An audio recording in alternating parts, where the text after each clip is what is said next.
నమస్తే, అందరికీ స్వాగతం. ఓ చిట్టి కథ. గ్రామంలోని చిన్న కుటీరంలో ఒక వృద్ధ తాత నివసిస్తున్నాడు. అతని పేరు రామయ్య. అతని ఇంటి వెనుక ఒక పెద్ద చింత చెట్టు ఉంది. రామయ్య ప్రతిరోజు ఆ చెట్టు కింద కూర్చుని గ్రామస్తులతో కబుర్లు చెప్పేవాడు. ఒకరోజు చెట్టు నుండి ఒక చిన్న చింతకాయ కింద పడింది.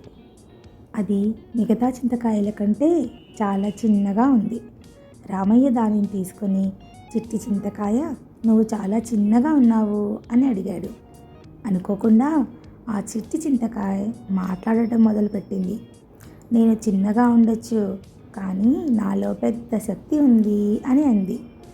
రామయ్య ఆశ్చర్యపోయాడు. నీలో ఎలాంటి శక్తి ఉంది చిట్టి చింతకాయ అని అడిగాడు. నన్ను నీతో తీసుకువెళ్ళు, నేను నీకు చూపిస్తాను అని చిట్టి చింతకాయ చెప్పింది. అప్పుడు రామయ్య ఆ చిట్టి చింతకాయని తన జేబులో పెట్టుకుని గ్రామంలో నడవటం మొదలుపెట్టాడు. దారిలో వారు ఒక బాధలో ఉన్న చిన్న అమ్మాయిని చూశారు. ఆమె చేతిలోని పాత్రలో మంచినీరు లేదు, ఎందుకంటే గ్రామంలో కరువు ఉంది. అమ్మాయి, ఏమైంది అని రామయ్య అడిగాడు. తాతయ్య, మా ఇంట్లో తాగడానికి నీరు లేదు, బావిలో నీరు అయిపోయింది అని ఆమె బాధగా చెప్పింది. అప్పుడు చిట్టి చింతకాయ రామయ్యతో, నన్ను ఆ బావిలో పడవేయి అని చెప్పింది. రామయ్య ఆశ్చర్యంతో, నిజంగానా అని అడిగాడు. అవును, నేను చెప్పినట్లు చెయ్యి అని చిట్టి చింతకాయ చెప్పింది. రామయ్య ఆ చిట్టి చింతకాయని బావిలో పడవేశాడు. అనుకోకుండా బావి నిండా మంచినీరు వచ్చింది. గ్రామస్తులందరూ ఆశ్చర్యపోయారు. ఆ తరువాత వారు కరువుతో బాధపడుతున్న పంట పొలాలను చూశారు. మళ్ళీ చిట్టి చింతకాయ కొత్త చింతకాయగా మారి రామయ్య జేబులో ప్రత్యక్షమైంది. నన్ను ఆ పొలంలో నాటు అని చెప్పింది. రామయ్య అలాగే చేశాడు. అద్భుతంగా పచ్చని మొక్కలు మొలకెత్తాయి. పంటలు బాగా పెరిగాయి.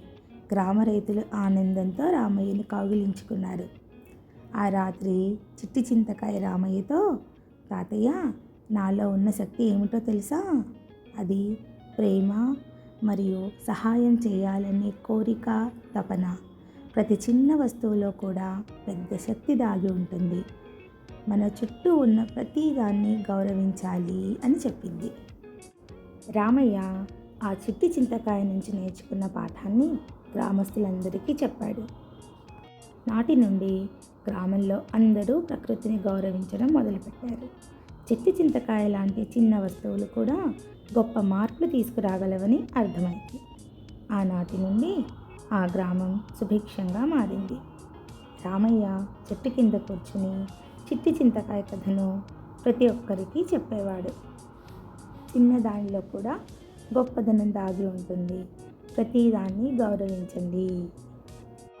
మన చుట్టూ ఉన్న ప్రకృతిని ప్రేమించి దాని విలువను గుర్తించినప్పుడే మనకు నిజమైన సంతోషం లభిస్తుంది. ఇంకా కలుద్దాం ఒక కొత్త కథతో, మరో సరికొత్త వంటకంతో. అంతవరకు ఆనందంగా ఉండండి, ఆరోగ్యంగా ఉండండి.